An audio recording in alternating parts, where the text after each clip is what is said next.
माई के मनला के आगे बाबूजी की ओर देखबे ना कइल केहू, तो कहीं कहीं बाबूजी ही मालिक रहले। असली दुख के कारण इहे बा कि हमनी के उनका लोग के अलग अलग पसंद करे लगनी जा।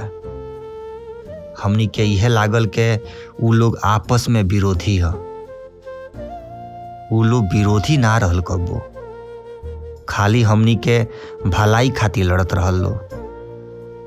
माई के लागे के कठोरपन से हमनी के ना टूट जाई जा, आ बाबूजी के लागे के ढेर नाजुक भइला पे जमाना एके ना तोड़ दियो। माई बाबूजी तो एके होले, दू गो देखल नजर के दोष ह। कबो माई के तकलीफ में बाबूजी के मुंह देखी ह, चाहे बाबूजी के तकलीफ में माई के, साफ साफ लौक जाई।